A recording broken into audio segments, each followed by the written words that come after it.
sleuth.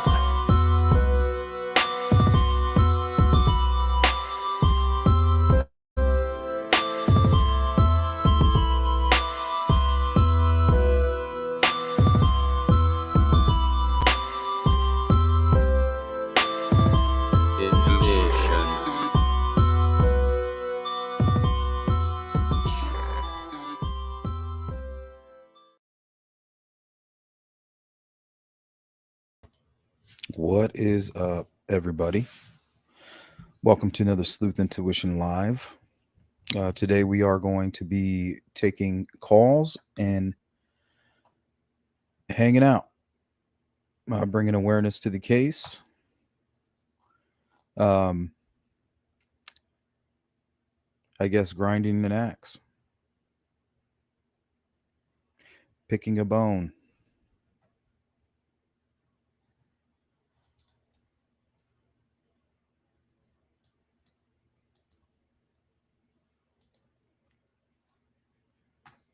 So we're going to do this podcast style today.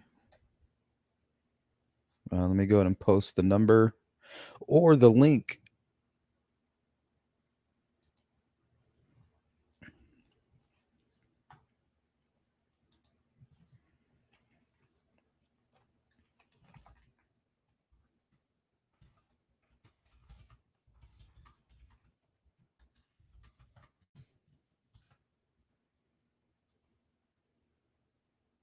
And there it is.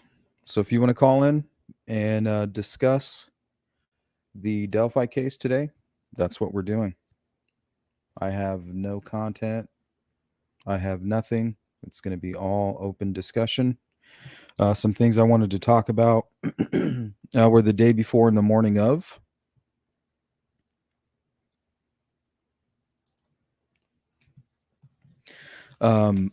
We know that the girls stayed up late, slept in, but we also know that Keegan, or at least Keegan's phones, were up around 8 a.m., bouncing from one phone to the other with the Anthony shots, logging in, logging out, logging in, logging out. So right there, their mornings don't match up. And I don't see Keegan typically waking up early in the morning.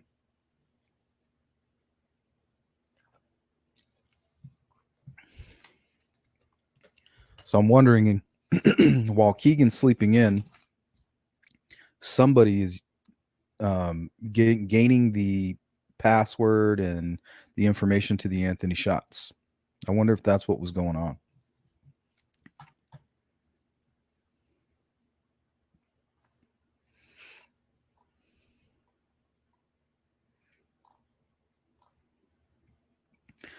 So what's up, Amanda, D, Carrie Ann, Jill? Hey, good to see you. Melissa, Jen. Man, we got a full house already. Boston, how you doing?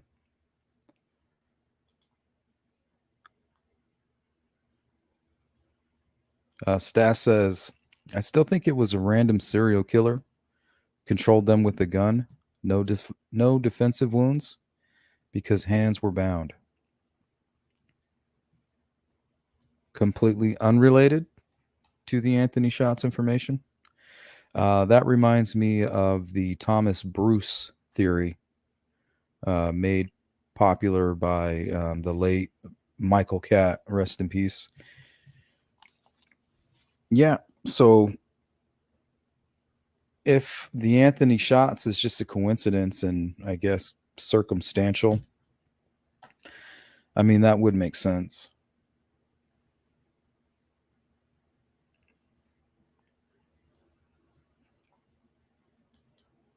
Because either you're local and you can get away without being seen because you live nearby and you can kind of hide out, or you planned it out and there's a level of sophistication there, in my opinion.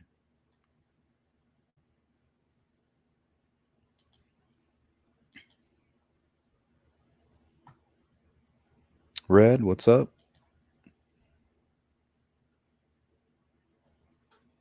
If anybody would like to reach out, we're literally just going to hang out, take a few calls, and go through the chat.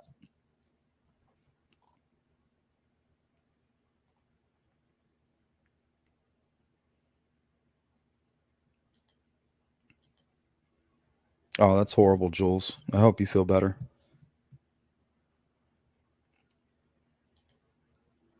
Hi, Joe. I'm doing great. Thank you.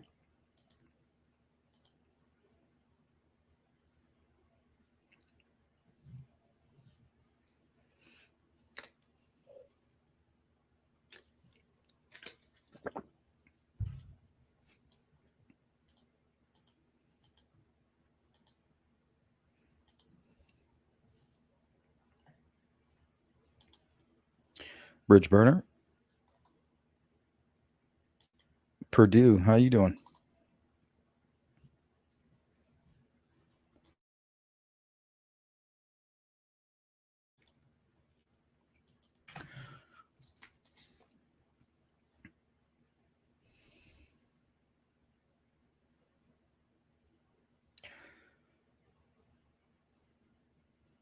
And who is it? Tara? Tara Timmons? She's the one that always has all the kids over, right? So I think that might play a bigger part too. I wonder if there's maybe one of those kids that knows more than what they're saying.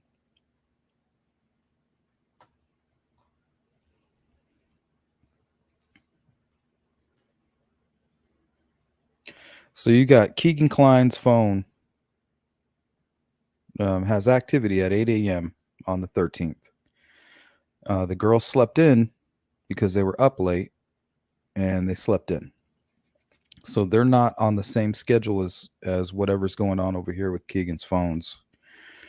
He's bouncing back and forth, and by around 3:30, his phone is now locked in on a Wi-Fi on Country Club Road.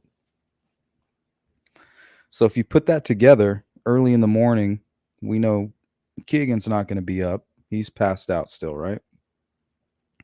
Somebody's using his phone and they're like, well, let's go ahead and get this profile. Those girls that were trying to meet up from last night, we'll meet up and we'll say, hey, you know, we're not, I'm not the cute model or whatever, deal with it.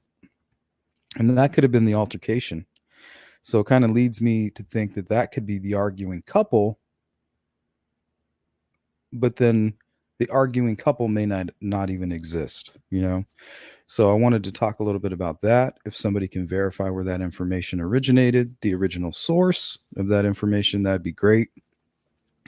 Because I went through both of the interviews with Mike and Becky Patty, and I couldn't find any reference to that. Because at one point I could have, I thought I heard an interview where Becky explains that Derek went onto the trails, met up with a guy, a flannel shirt guy, who mentioned seeing a couple.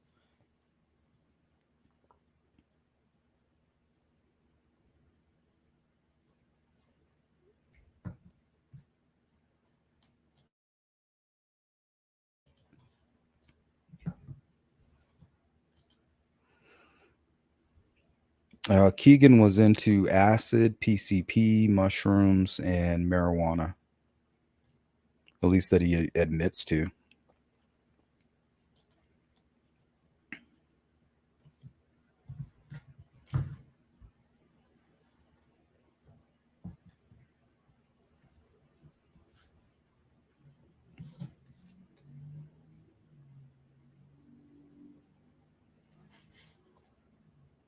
Okay, so let's say the girls, they show up to meet the cute model guy, right? They show up, he's a no-show.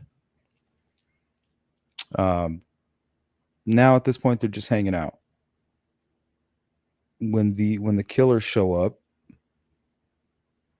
get them down the hill, and then they start maybe um,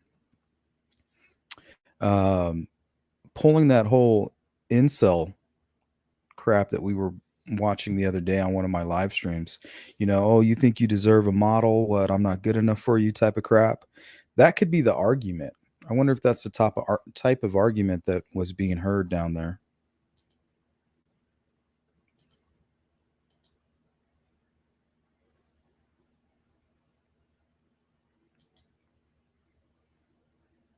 Good evening. Yeah, we need some clear answers on that. Because, I mean, arguing couple, you know, around 3 o'clock. Like, come on now. We need some answers on that for sure. Well, we want some answers anyway. Law enforcement may already have those answers. I hope they do.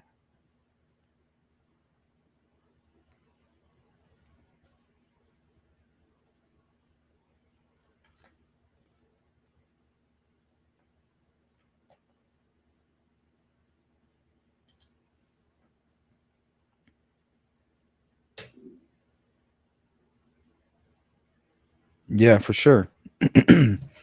And that's why I wanted to show those crazy incel videos where those guys become so unhinged. They start catfishing, and they did it exactly the way this whole Anthony Shots thing played out. They would show up and they'd be like, "Oh, you're here to meet Anthony?" And they're like, yeah, who the hell are you?" Well, I created the account. Boom. That's when the altercation would ensue.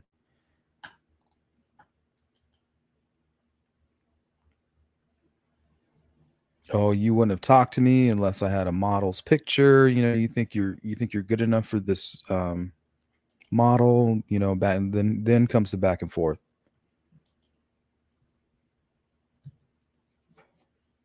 Because you wouldn't run back up the hill.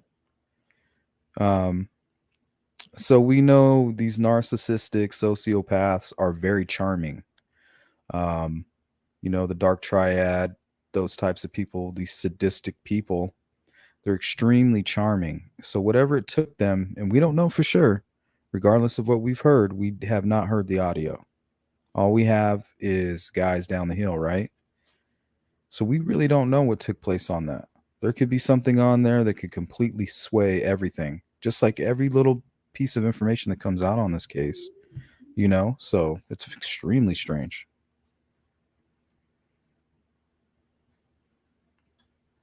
So we don't know for sure what was on the audio. Maybe there was some manipulation, some coercion, some type of charming. Well, we don't know, Rain Dancer. We know he wasn't charming, but we know that killers can be charming. It's not a compliment to be charming to children. Okay, the word charming is not a compliment.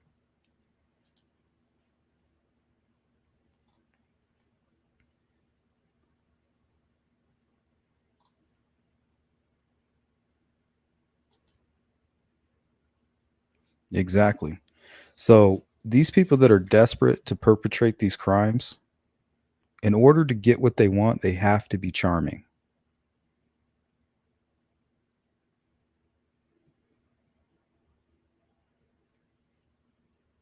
Now, I've listened to experts over and over and over again. They say, in order to get these victims to go to a secondary location, these guys have to be extremely convincing, and they constantly use the word charming. Extremely, yes, manipulation.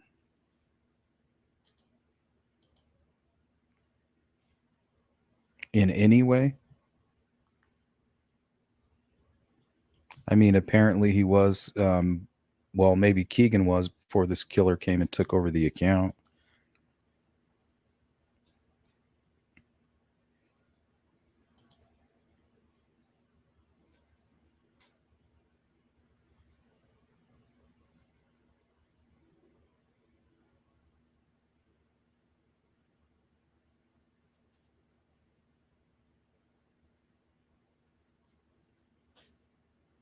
Yep, that's very possible.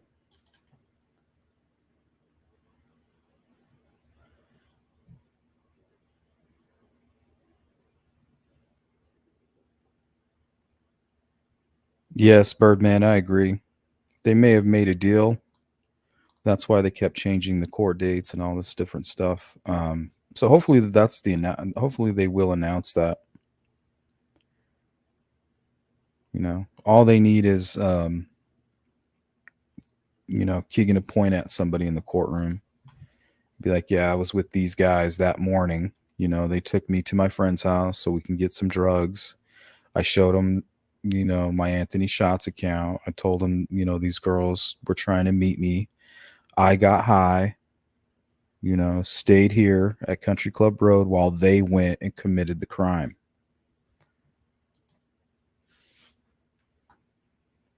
If he doesn't say that, they have nothing.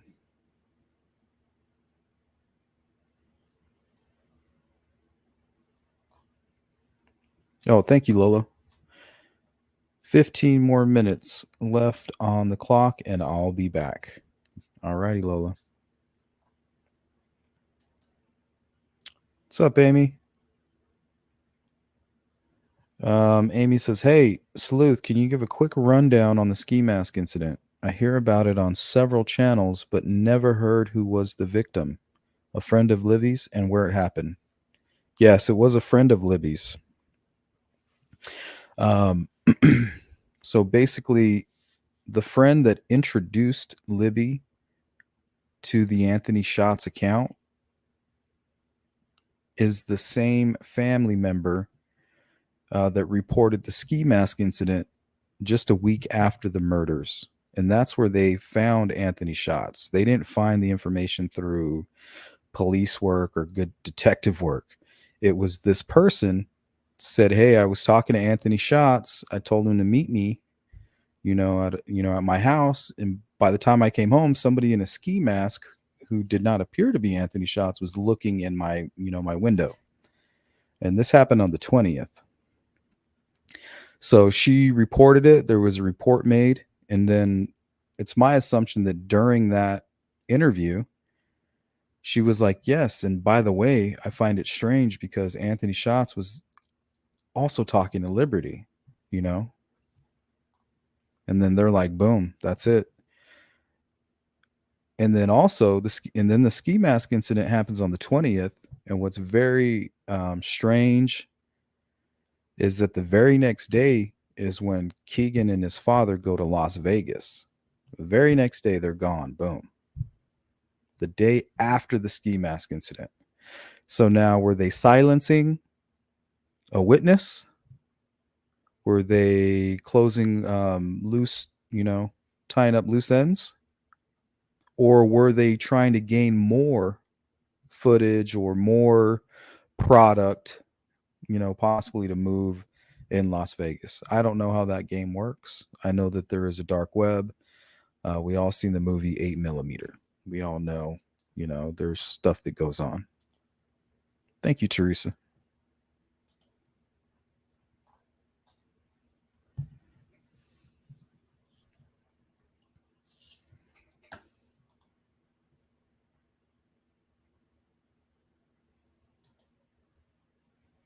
Sleuth, you don't think Bridge Guy is KD?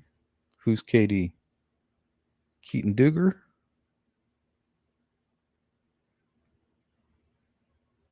Kiefer Duncan.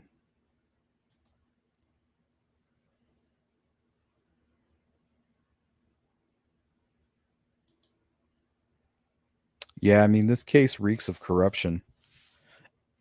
Every FBI profiler that I've ever witnessed, comment on the case says this should have been solved a long time ago.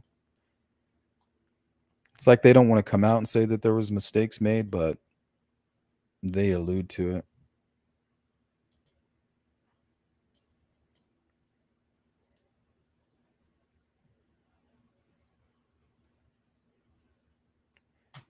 I'm pretty sure they have his DNA. I know that they raided his house. They didn't raid Keegan Klein's house. They raided his house. Got their hands on Keegan Klein. But you got to remember that even when he was in jail, Tony Klein was raided. They already had Keegan in custody. They had already raided him a second time, and then they went and raided Tony Klein separately. And you can find that information in the Barbara McDonald interview transcript.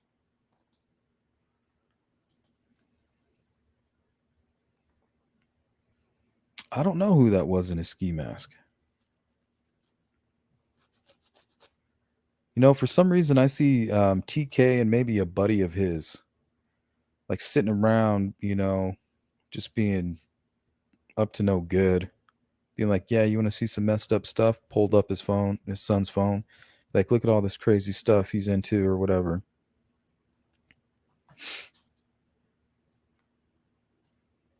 I mean, who knows? A million different things could have happened.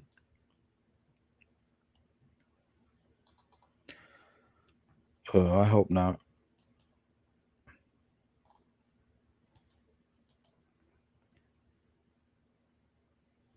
And why Vegas? What does Vegas have to do with anything?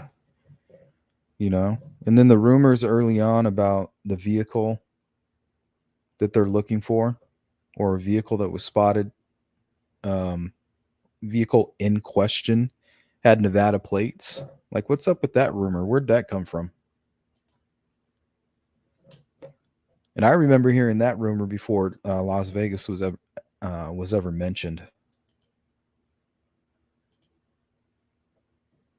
or the transcripts were ever mentioned. Anyway.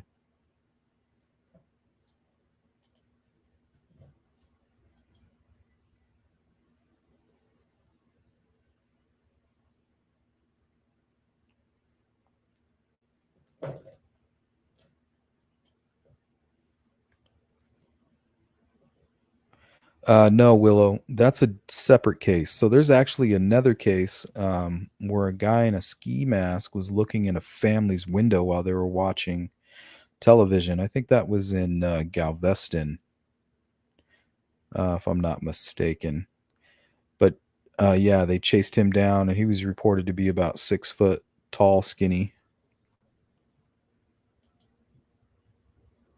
unrelated to the Anthony Shots information, but just super suspect.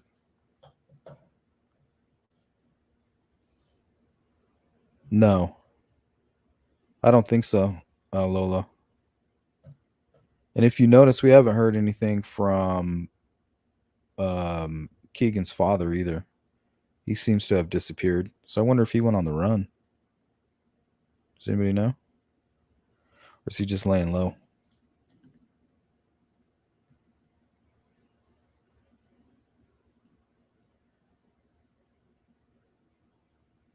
Oh yeah, the guy from Logansport. Was it Logansport or Lafayette? Yesterday they was raided and found child porn, and he kind of matches the young guy sketch with his curly hair and small nose, or thin nose anyway.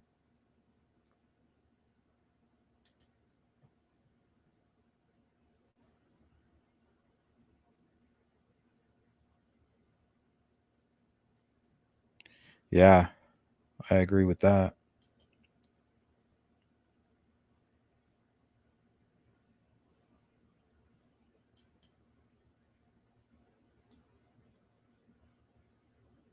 Mm-hmm. Yep. Starts as the voyeurism and then accelerates, along with their appetite for violent pornography and stuff like that. What's up, Frank?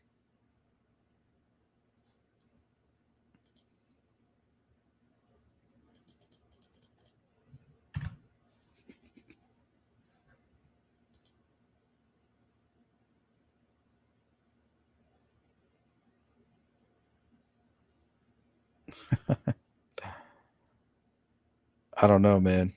If these guys can go hunting, they can cross that bridge. It's kind of a sophisticated process to get a very heavy animal um, from the middle of the woods.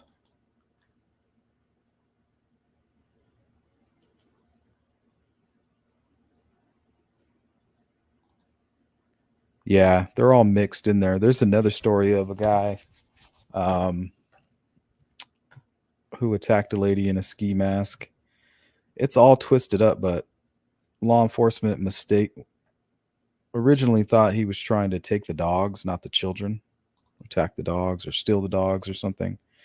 And later come to find, see, that's where that case seemed very corrupt too. Almost like law enforcement was lying about the story. Like, how do you confuse that?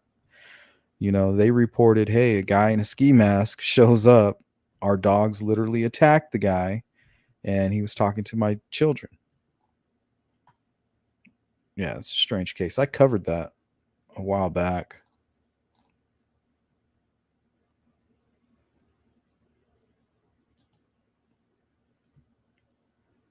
DNA.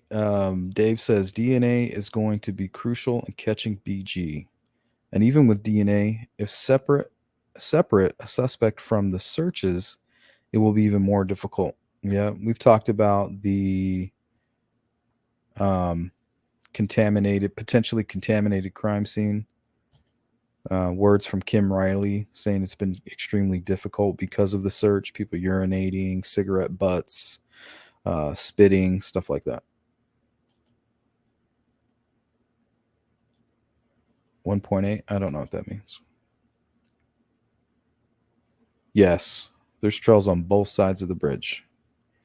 Um, on the south side of the bridge, it kind of turns into a cliff face right underneath the Weber residence. So there's not really trails. The only trail really at that point would be the private drive going up over the top. But if you look at a map, you see from behind the Weber residence, there's trails all through there.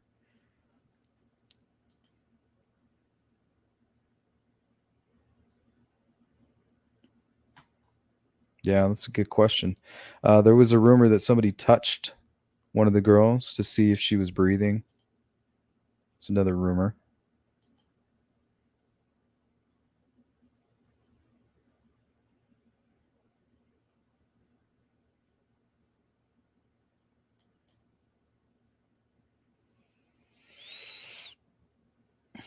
Yeah, I think that was the last post I seen from that guy. But that's right around the time all this the kind of the new information started coming out and his name started becoming synonymous. Yeah, I need some coffee.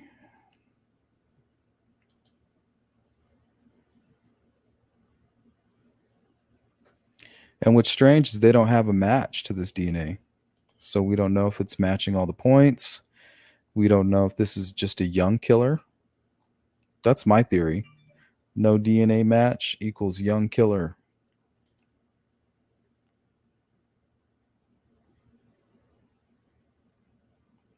Birdman says, I'm telling you all right now, fanny pack is almost identical to what I wear when I go hunting, and you can fit all kinds of stuff in it. I could easily stash a handgun and multiple other items. I don't know if that is a fanny pack.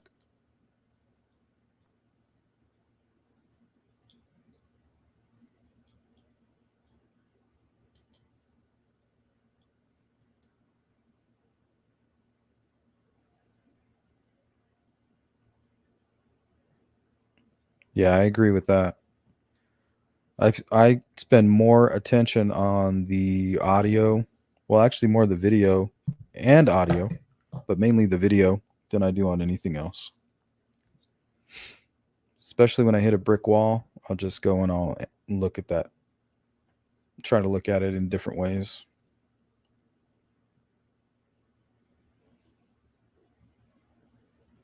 No, that wasn't Garrett Kurtz, or that wasn't Keegan Klein in that video.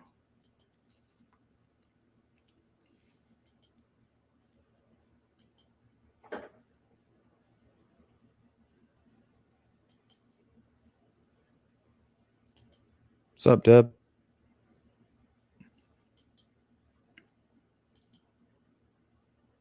1.8. I like that.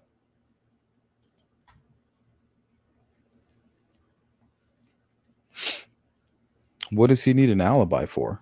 Why are people even talking about Shane Evans? Like, I don't know where does that come from? Like, what would be his motivation? I never understood that. Where does that come from?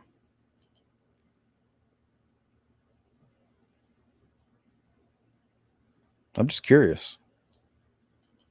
I'm not saying either way. I'm just saying like why?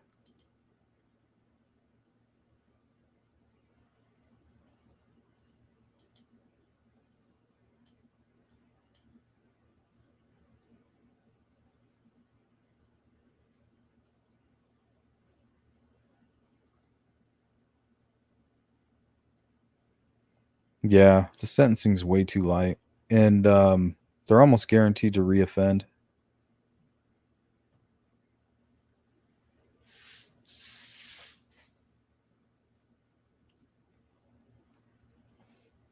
Well, I'm thinking it's because he approached them very quickly.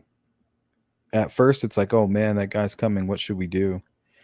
And then it's kind of like you're slowly reaching in and get your phone. He's getting closer and closer and closer, and before you know, he's kind of running directly at you.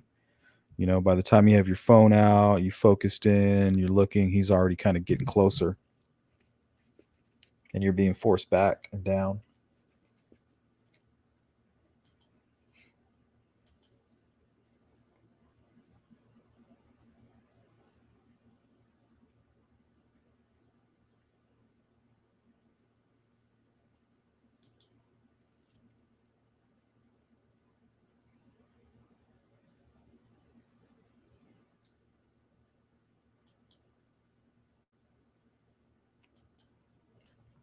Morgan says, "Do you feel whoever did it was local?" Yes, I do.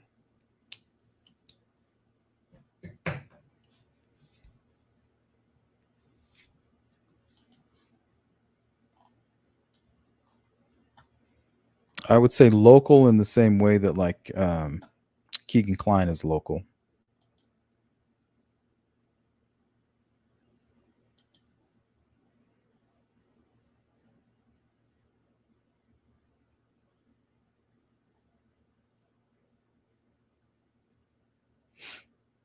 The private drive is actually part of private property.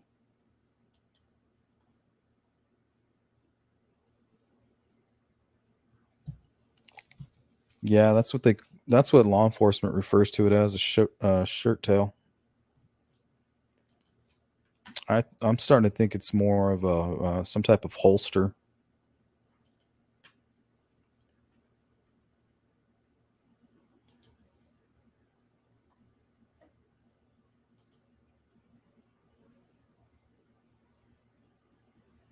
I think he's in jail. He might be in prison by now. I'm not sure.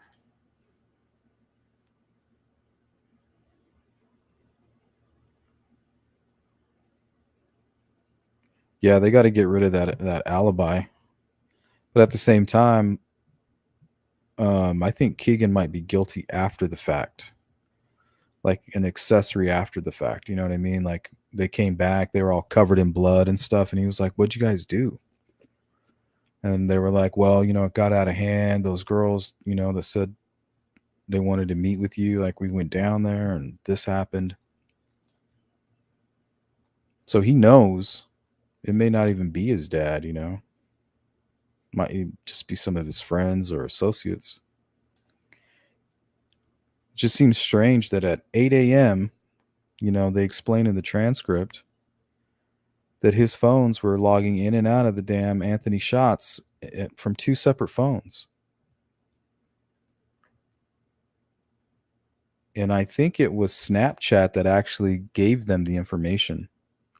Because right after he says, "You think that it doesn't save on there, but it does." This is what the investigator said.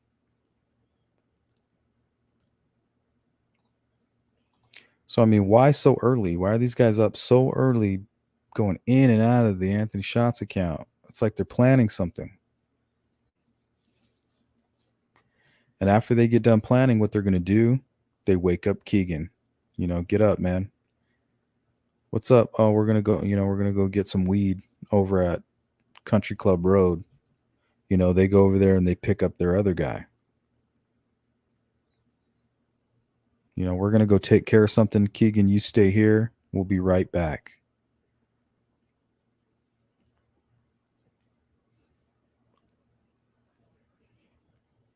He's over there doing what he does best, you know, how he kills time.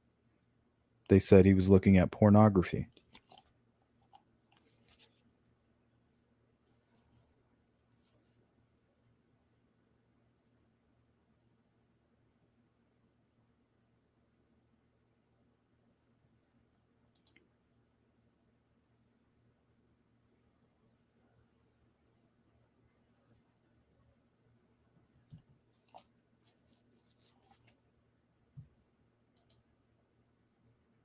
Oh, really? I didn't know that, Bossy.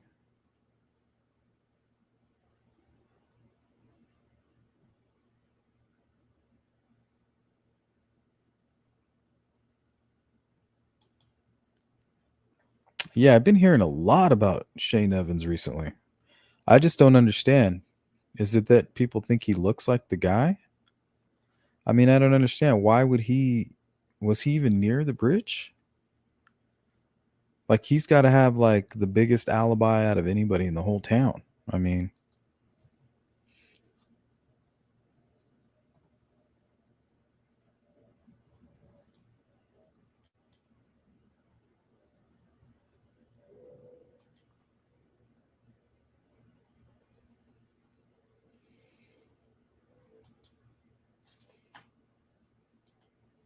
all right, let's take a look at this poll here. So we had 106 votes so far. And the question was, will KK testify against the killer once a deal is made? 49% so far said yes. 21% said no. And 30% said, I don't think he even knows the killer.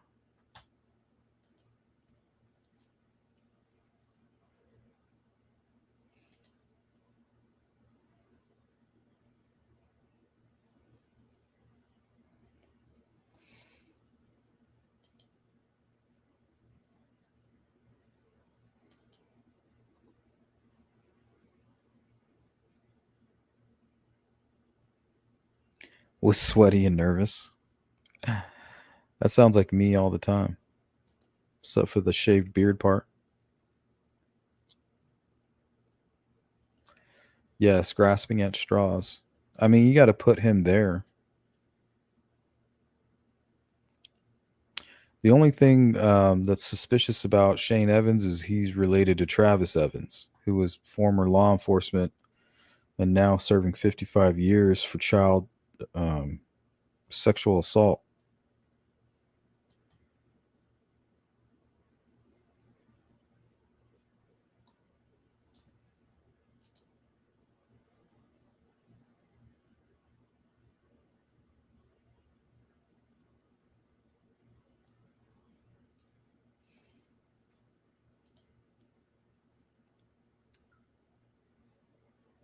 Hmm.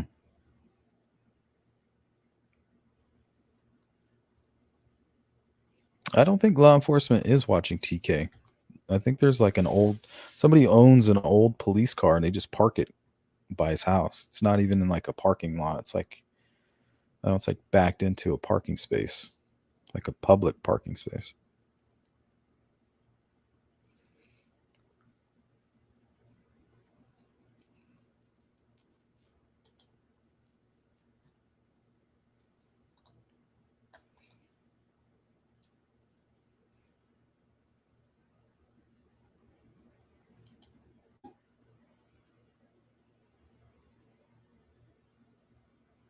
Yeah, I think KK may have already flipped, honestly.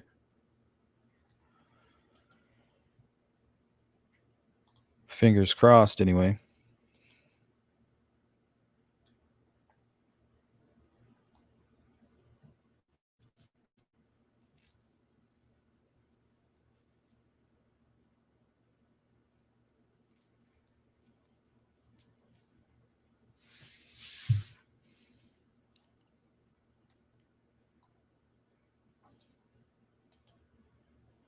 Oh, yeah. That's a bad guy.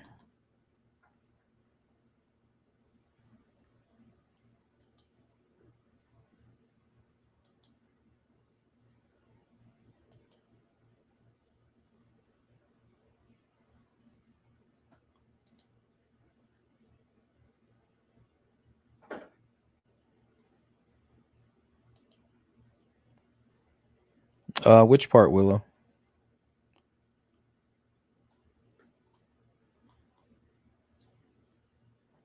Starting to mumble at this point.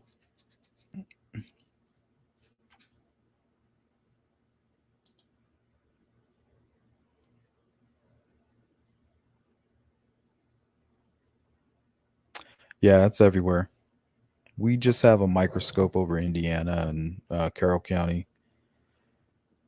But if you were to take that same microscope and put it over any other county in the United States, you're going to find the same stuff: corruption, CSAM, drugs.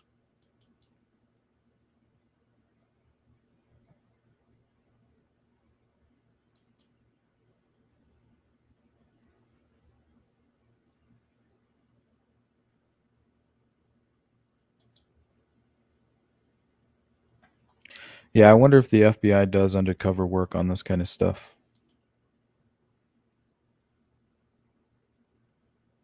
Send somebody in there, insert themselves into the drug the drug scene.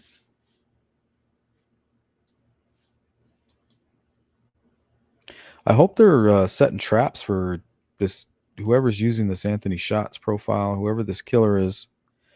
I hope they're out there setting traps for this guy. Maybe that's how they got his face.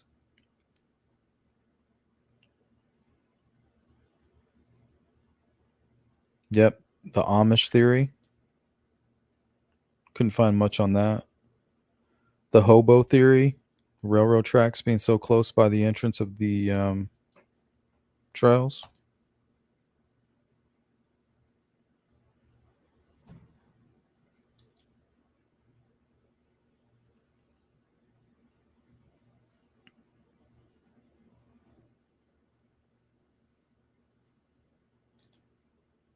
Yeah, that's very possible, Red.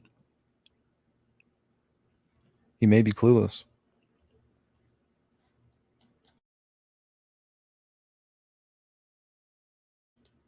What's up, Tommy?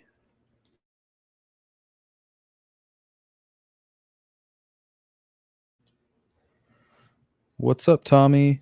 Thanks, Abby. Abby's grandma.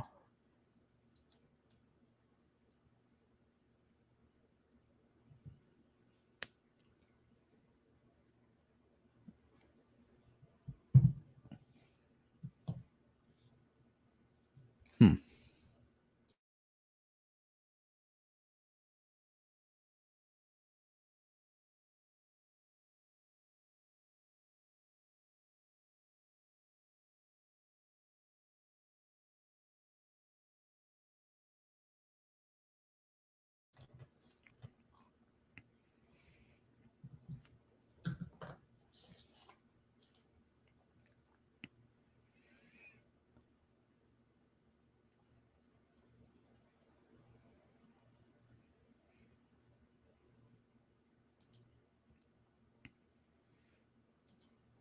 Yes, thank you.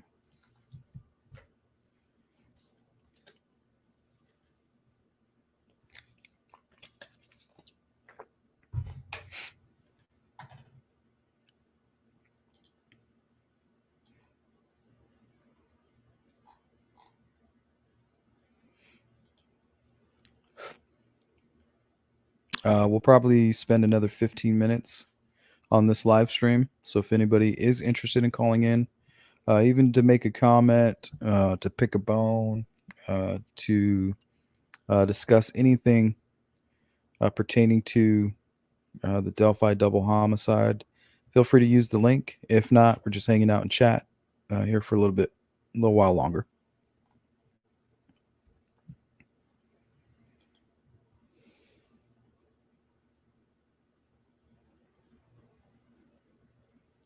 I'm not sure.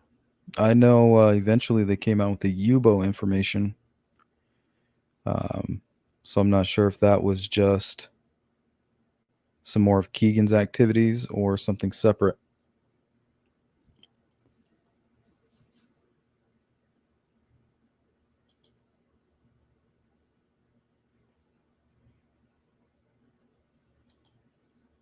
Oh, that's totally fine. Yeah, sometimes it's good just to sit in the chat because usually when you have a whole bunch of content and an itinerary, you kind of miss a lot of stuff that's going through the chat.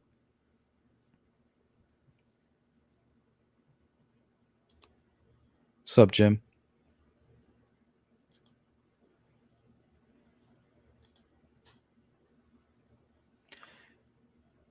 Yeah, the Shaq movie was pretty good.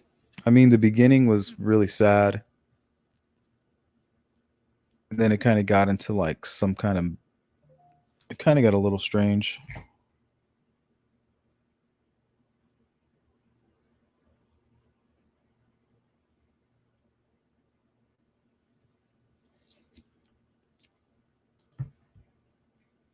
Yeah, there's been a lot. No, looks like we got a caller here. Hello, Red. Is that you, Red Zeppelin? Hey, brother. Finally glad to on your program to talk to you. Thank you. You're welcome. Let me remove this real quick. Looks blocking your face there. Well, my face has been blocked many times, mostly for good reason. There you go. How's it going? Very good, friend. Thank you for taking my call. Sure. What's on your mind? Well, first, I want to say that I appreciate you taking my call. You're the first content creator on YouTube to have me on their program. This is the first time I've ever talked on a program at all. I'm honored. The honor and respect. I know that some people don't like that, don't think it's a real, but I picked that up when I was at Standing Rock fighting the pipeline with the Lakota. The saying to each other, honor and respect. The 1.8 video, that witness, is where we need to begin. And that's where I begin my deep dive. And when you look at everything the man is wearing, you make a list of everything about that. And then what I did is I did a YouTube search for 6 words. Monon High Bridge, because that's where we were. Abandoned railroad, because that's what it is.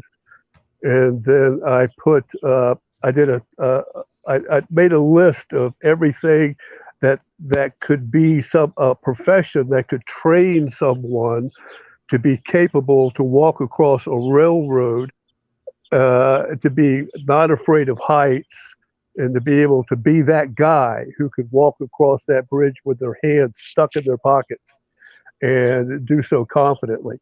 I came up with about maybe 20 occupations. The one occupation that came to the top of my list was a railroader, a person who works on a railroad. And then I searched those 6 words in YouTube and I looked at all the suggestions.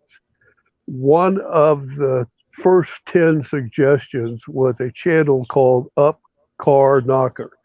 Up means Union Pacific. Car knocker is a specific slang word for a railroad inspector who walks the lines, inspects the railroads, does a lot of time walking, does a lot of time with those special wheels they put on trucks, riding along railways, looking for debris, remove debris, dead animals, making notes of loose places that could be repaired.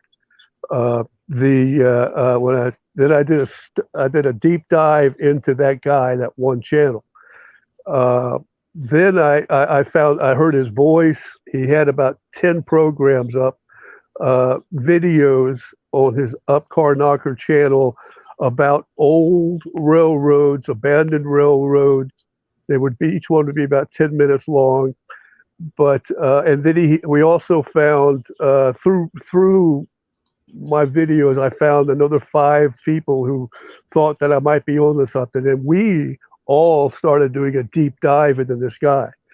And we found an archived video of where he had started back in 2012, about the same time as the killing in Evansdale.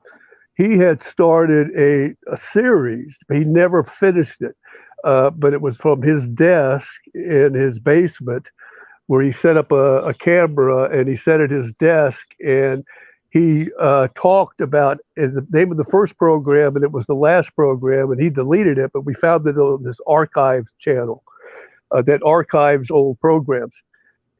He talked, and the name of the program was Railroading 101, a railroader's perspective. and he talked for about 15 minutes. He did a lot of, he wouldn't look straight at the camera. He did a lot of tapping his pencil. He did a lot of complaining about clicks. He did a lot of complaining about employees against him. He did a lot of complaining about people that he works with, and he coughed a lot. He went a lot. He cleared his throat a lot. He was nervous. You could tell he was nervous doing a program. He couldn't look right at the camera, and I don't know if he ever did any more, but that was the only one we found. He had deleted it, but somehow one of my inspectors, one of my co-people, found this program. Once he found out that we were focusing on him, he changed the name of Up Car Knocker to Weirded Out.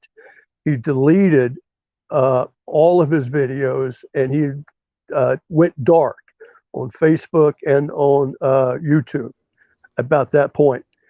We called, I was talking about it on the program, my idea, on a Reddit channel, and Mr. Gray Hughes commented that I was out of my mind. He, the typical stuff he always says about somebody he doesn't like, lots of negative stuff.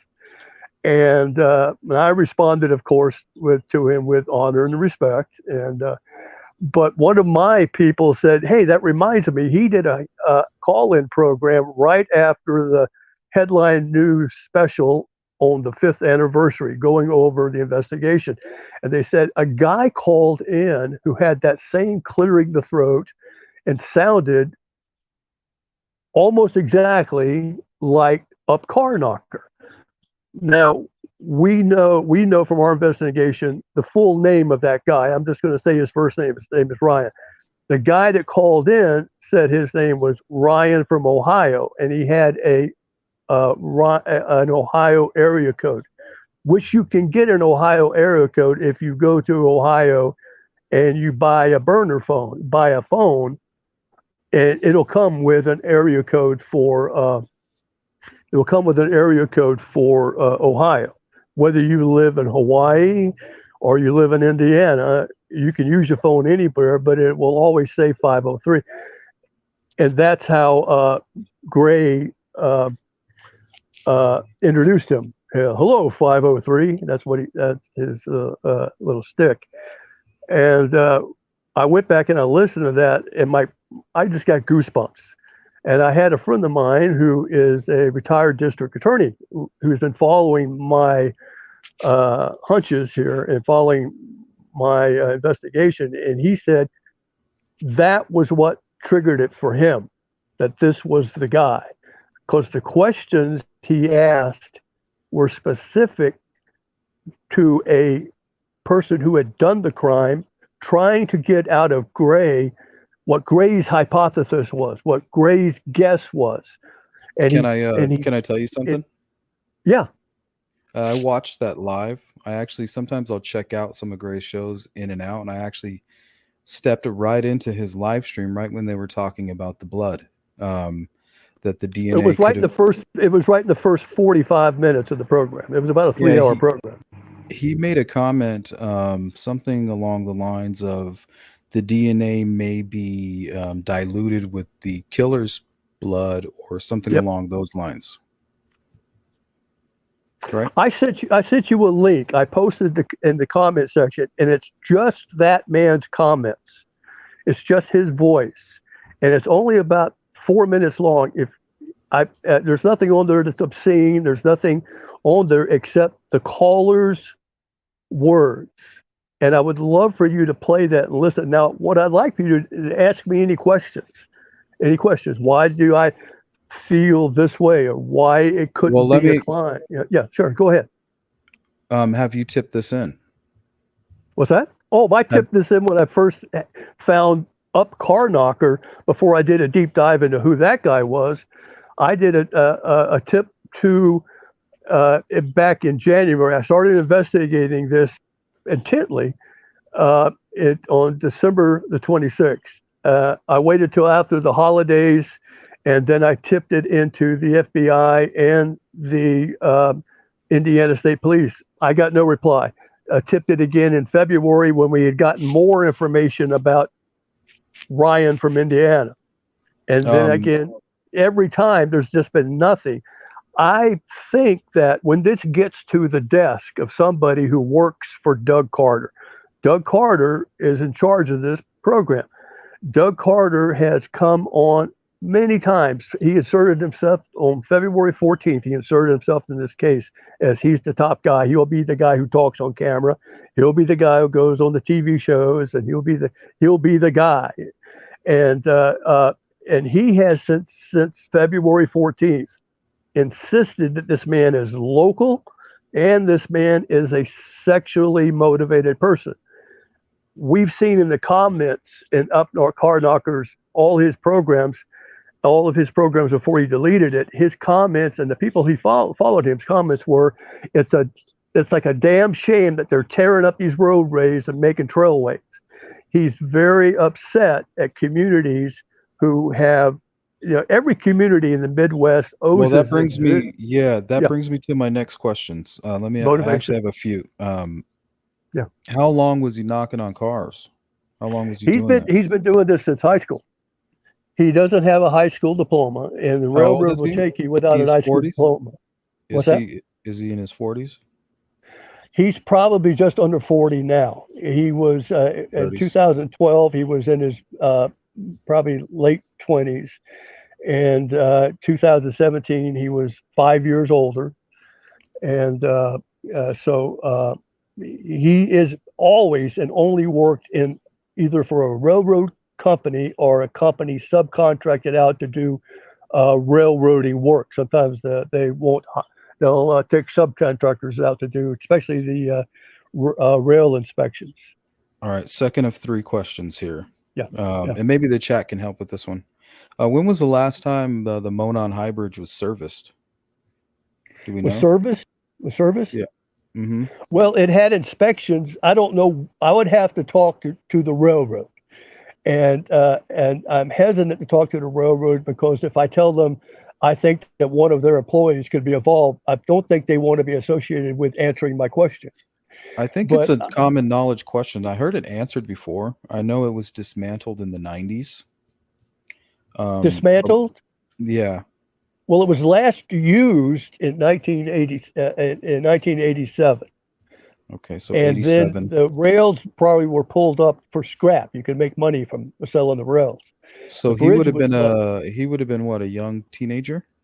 Child? no in 87. Yeah. Well, that's probably not when he would have gone there. He probably would have gone there. Well, he had videos at Up Car Knocker of him walking the bridge and the trails. So third Uh, question. Is yeah, he a bridge he must be a bridge hunter then. yeah. Well, he is a rail fan, particularly to abandoned railroads. Okay. His videos would be like 10 or 15 minutes of him walking some part of a abandoned railroad in Indiana. So he had a YouTube channel. Does any of Oh, his video Up do Car any of Knocker. his do any of his videos show him going to his targeted location and then kind of wandering away from that location around the surrounding areas?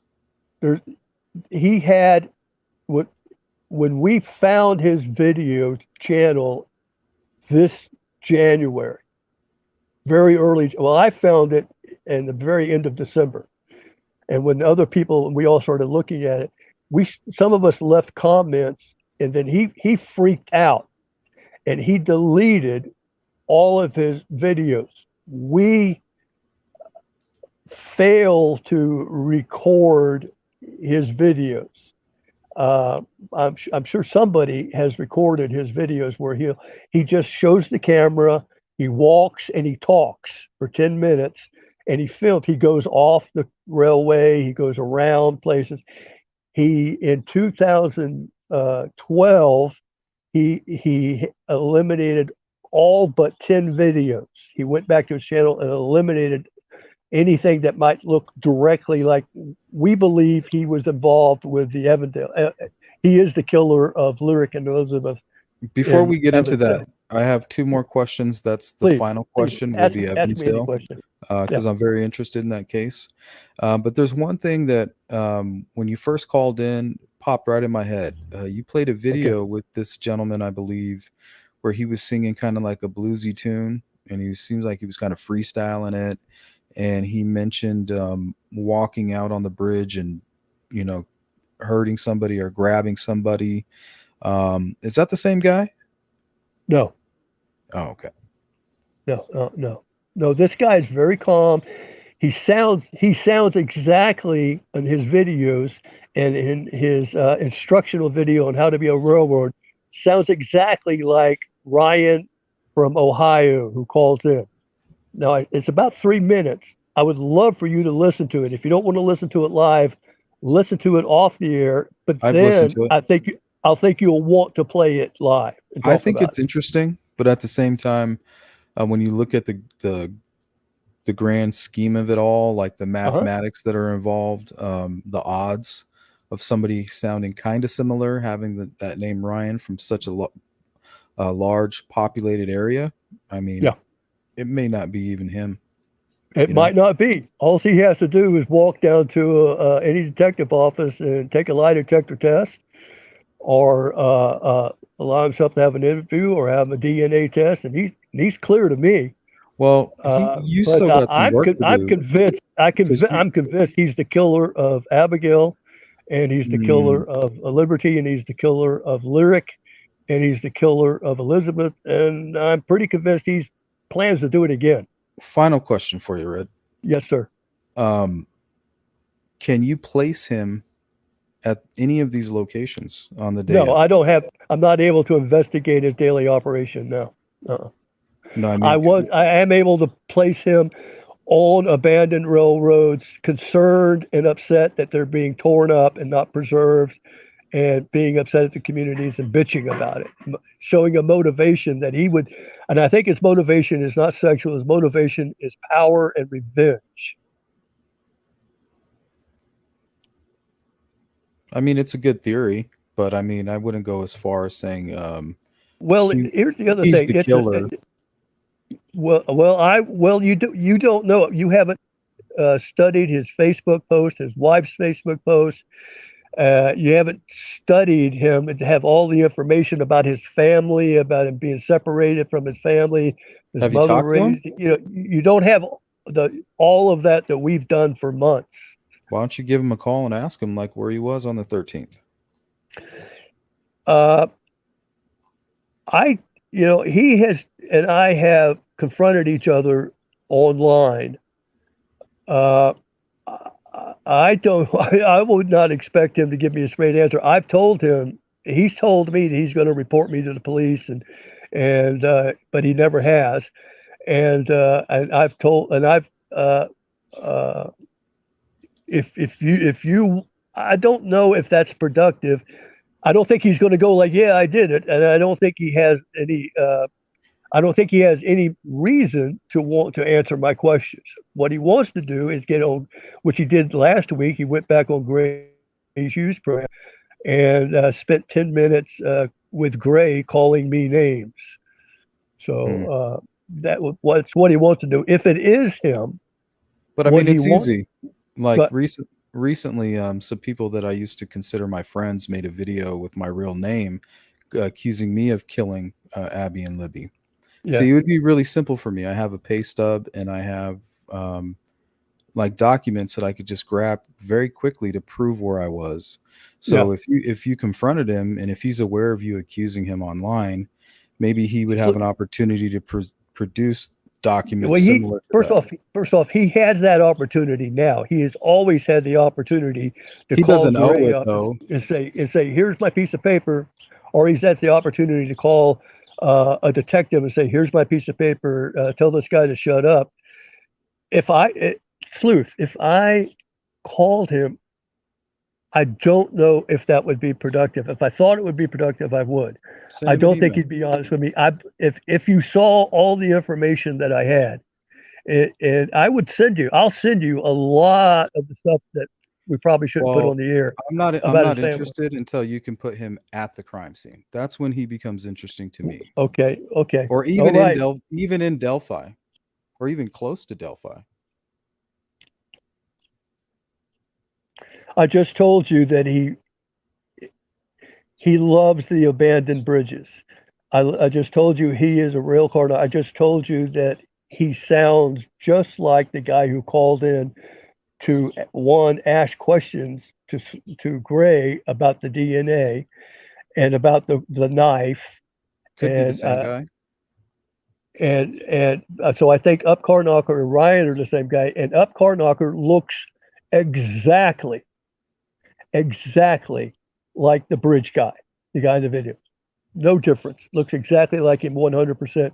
The clothes, I've got him in the same hat, pictures of him in the same hat, the same jeans, the same boots, the same guy, the same face, the same beard, the same goatee, everything. At Yeah, some he looks point, sleuth, sleuth, he does look like this. Yeah, I agree with that. sleuth, at some point, we But he's have to not the do only this one. sleuth. At some point, we have to do sleuth work, which that means we have to fill in the invisible bridge. We have to fill in the part we can't see. From one part we know, another part we know, and it makes sense that that bridge is there. Yeah, but what's the first thing you build before you build a bridge? You study the 1.8 and you look at No, that guy and you no. go I'm like saying from an but, engineering standpoint, when you well, I'm build a not a bridge. legal investigator. I can't pull his No, records. I can't pull his work I'm records. talking about a physical bridge. When you Yeah. build a bridge, a physical bridge, what's the first Yes. part that you build? Tell me, Sleuth, what's your point? The foundation, right? Okay, right. So the bridge you can fill in all day, but if you're missing that foundation, The foundation, okay, the foundation is that nobody, very few people can walk that bridge comfortably with their hands in the pockets. It's a very unique skill. And the other part of the bridge, this guy looks like him and dresses like him. The agreed. person on the bridge looks and dresses like a railroad. After 5 years, Doug Carter has insisted that we search for a local person who's a sexual pervert. That's their motivation, and that's who they are. This person is not local, and he's motivated by revenge. When this comes across a detective's desk, does that detective want to tell Doug Carter he's wrong? That detective takes that and goes like, "Hey, let somebody else talk to Red. My name is Casey Lyden. I use Red just as a channel name." Sure. And yeah, so I'm not trying to hide my name. My name is Casey Eugene Leydon.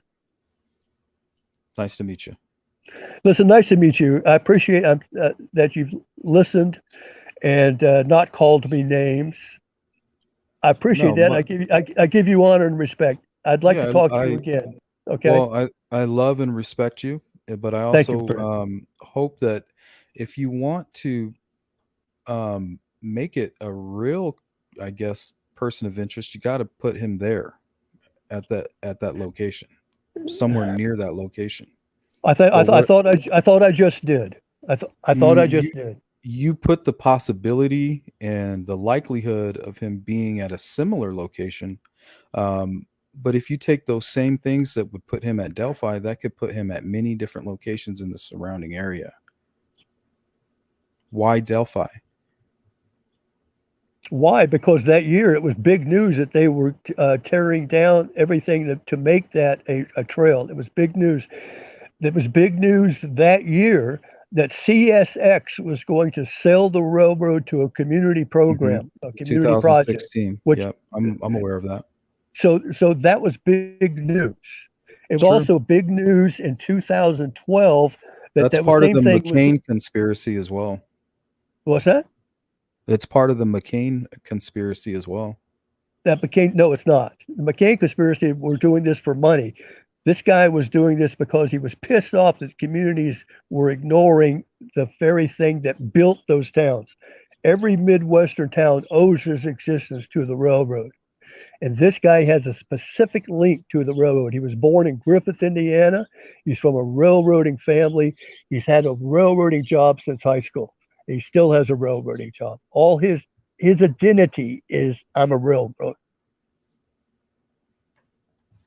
It looks like somebody just sent me an email with with that conversation that took place, the call in from the Ryan character. Well, I sent it to you. It's on your. I put it on your chat, and I'll right after this I'll put it right back on the chat again. The link.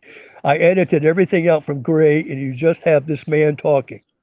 All right. I'm going to take a look at it again today. Okay, listen, I keep an open mind. Okay, Oh, keep no, an open trust me. mind. I have an open mind, but when I go down a rabbit hole, it has to lead to that location. That's what I'm saying. It's extremely interesting, and I have watched it.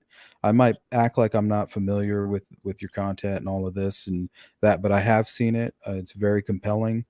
But Okay. just like everything else, it has to lead to Delphi on the day of the 13th. If it doesn't, that's just another brick road that many other POIs have led to.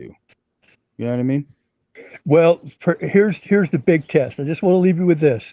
Whoever is a person of interest has to be able to walk across that bridge confidently and with their hands in their pockets. And I don't see anybody else but this guy that's a person of interest, this guy who can do that. That to me says that he needs to be interviewed. He needs to sit down in front of two detectives for 6 hours. And I think this guy has so much pride and so much anger that in 6 hours he'll tell him. He'll tell him why he did it. It's a leap, but I'm right there with you. Can't wait to see Okay, things. listen. I know sometimes we got to leap to get there. We got to leap, but this is not a big leap. It's It's not a not a big big leap.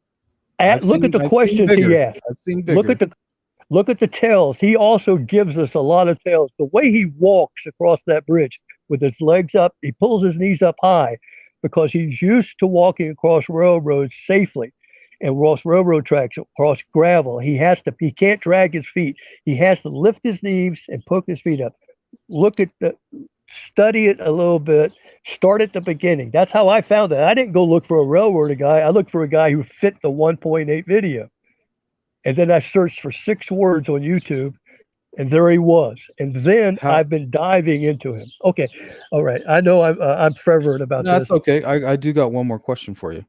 Um, so we got the 1.8, right?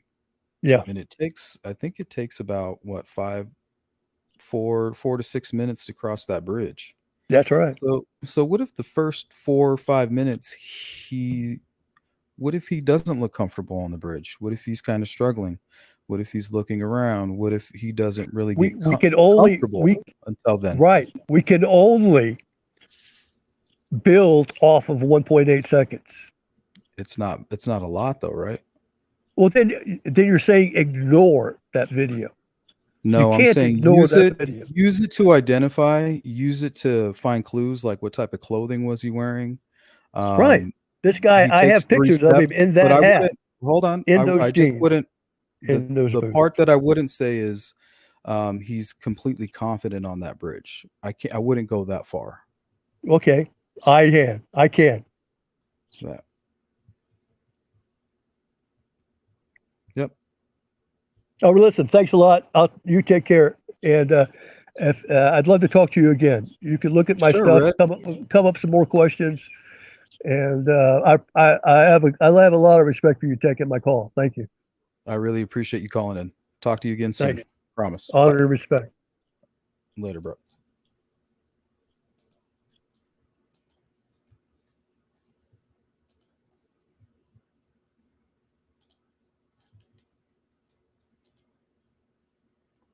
Well, we got a nice call in. Thank you, Red, going over his car knocker theory. It's extremely interesting.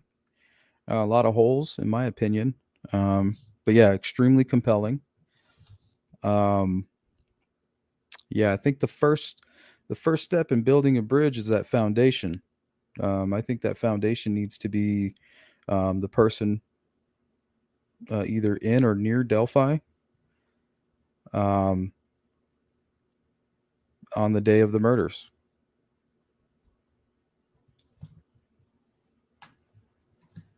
I think that's extremely important. So once you do that, I guess it'd be a hit the ball out of the park moment.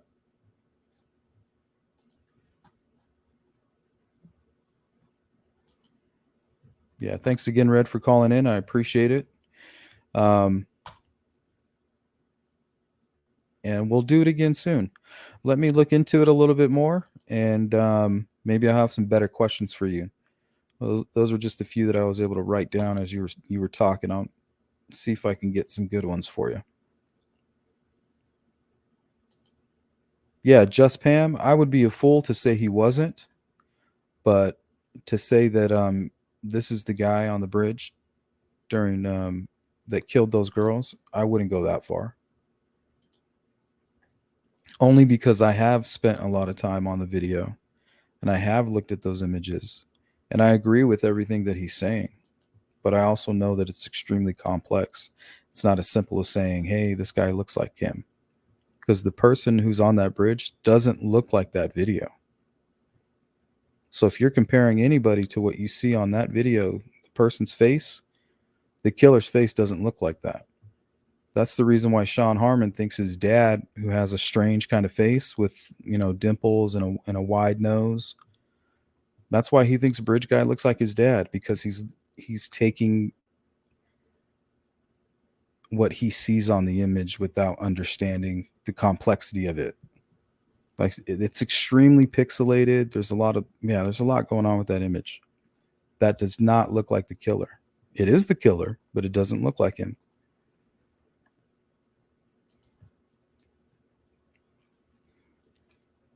You're welcome, Bossy. I mean, we're going to do it anyway. We might as well do it here on this channel. Yeah, it's constantly morphing because I think that Libby was trying, if you do like a frame edit where you break down all the frames and then you match it up perfectly with another image of the bridge, kind of like how Gray Hughes did early on, which was an incredible video. He did really good work on that. I was able to recreate it, and what I noticed is that you can see the zooming in and out. So you can see either the camera's doing it on its own, automatically trying to figure out what you're trying to focus on, or she was zooming in and zooming out. So what you're getting is each frame zooming in, zooming out.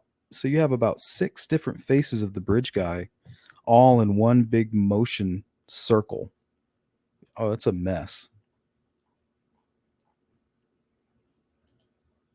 Because he's moving, she's zooming in and out, It's almost impossible. I don't think it's impossible. I think it's possible because I've seen some very interesting things. So if you can figure out ways to isolate maybe each one of those motions. Yeah, so it's possible.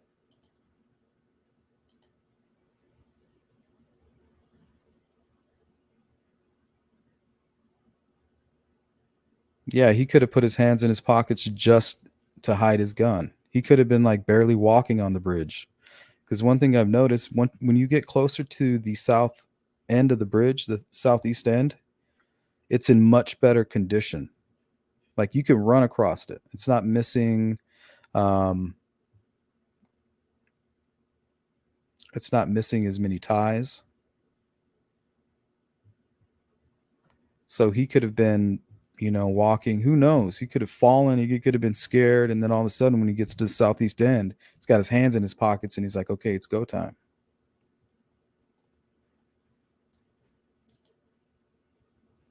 No leaps. We can't assume that kind of stuff.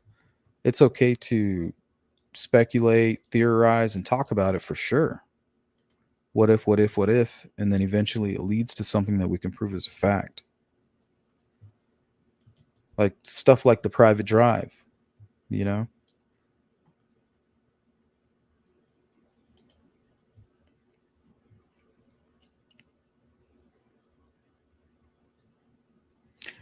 Yep, for sure, Red. We'll do it again.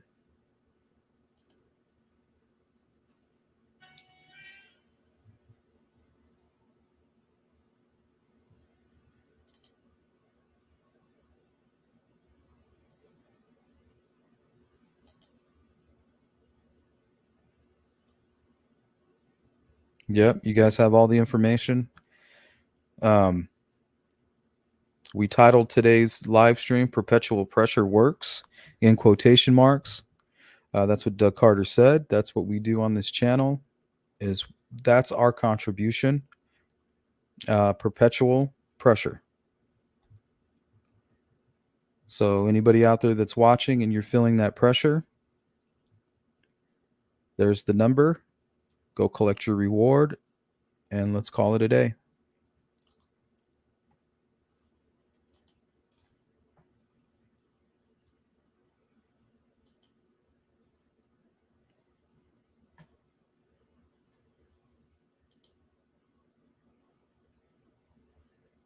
The only problem with law enforcement is they're reactive. They're not very proactive. I do give credit to the FBI. They're very proactive. Like the stuff they're doing with the animal cruelty, the way they're treating those cases, the way they're treating arson cases now. They're being proactive. Um, they're seeing behavior and they're trying to look into the future. But when it comes to police and local state law enforcement, really, except for like most homicide divisions, it's really reactive. They get a call, somebody tips something in, somebody generates a lead. I mean, take the Anthony Shots information, for example. That wasn't done with good police work. That was reported by Libby's friend in the ski mask incident. It's a perfect example right there. Law enforcement didn't go out and find that. The FBI didn't find Anthony Shots. The ski mask incident created that information, that lead.